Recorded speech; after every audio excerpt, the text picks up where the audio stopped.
The biggest thing for Harold Perkins is that he's going to be hard to diagnose pre-snap. You don't really know what he's going to be doing in that position. He could be blitzing, he could be filling in a gap, he could be dropping back in coverage.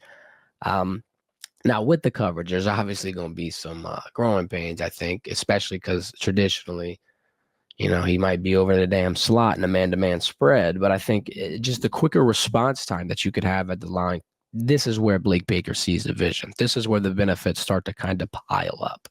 And we're talking modern offense. I think really the most modern transition for college football in general, has been the mobile quarterback. I mean, hell, LSU's had one of the better ones.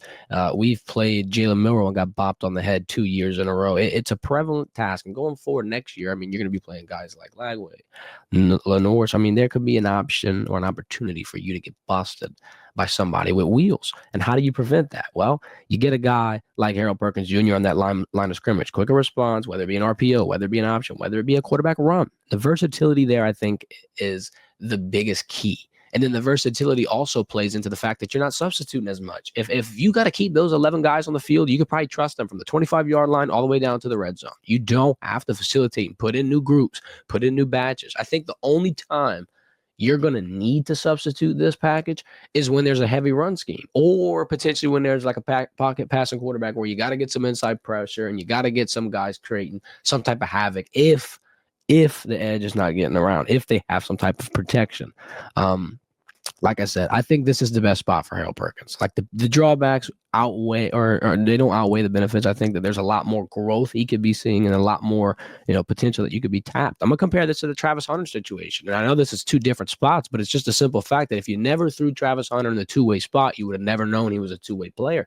Sometimes your special players have to get special positions. Sometimes your special people have to get tested, have to get treated accordingly. And I think putting Harold Perkins in the spot, you'll really get to see what he's made of. You'll really get to see how far you can get him. And I always use the analogy of someone like a Tyrann Mathieu. If LSU kept him in a limited role and never let him go all over the place, the Honey Badger would have never been born. There's a lot of instances I can just dial back and reference where I feel like it just makes sense to take the shot. Worst case scenario, you move some things around.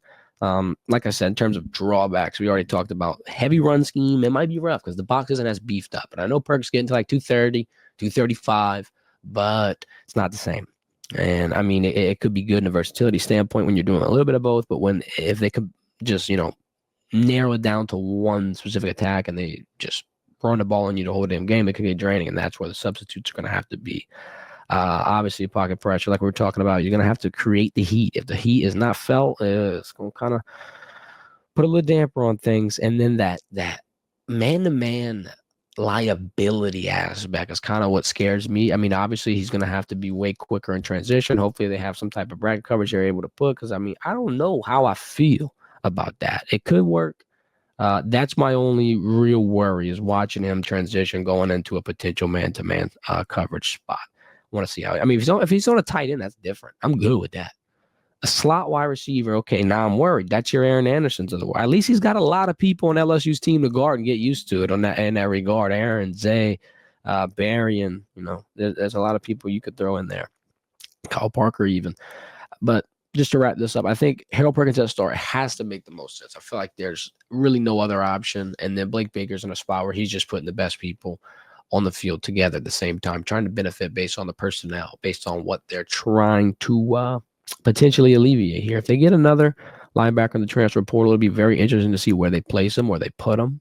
Very interested to see the progress of both of these linebackers as well, and Harold Perkins and Whit, just to see the injury, the healthiness. Where are y'all at? How much of a role you're going to have in spring? It's going to be very interesting to keep in mind, because I think Harold Perkins is really one of the best players in college football. And I don't think he gets enough praise. I don't think he gets talked about enough. And I don't think anybody really understands the implications this role could have. If you have somebody like this on the defense, it's going to make both ends, from the front to the back, in terms of your line and your secondary, insurmountably better. The amount of dedication that they're going to have to put on Seven in terms of scheming him, seeing where he's going to be, stopping him.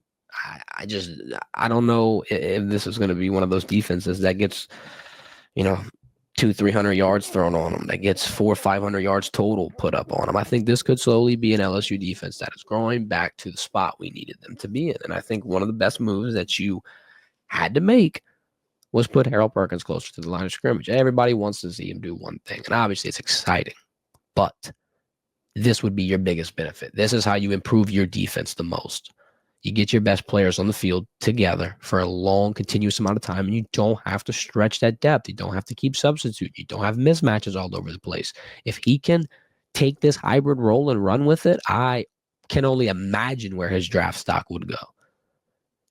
He's a really special player, and like I said with the Travis Hunter thing, you just sometimes have to give your players the runway. Sometimes you just have to give them the opportunity. Sometimes you just got to test them, see where it goes. You never know where it can end up.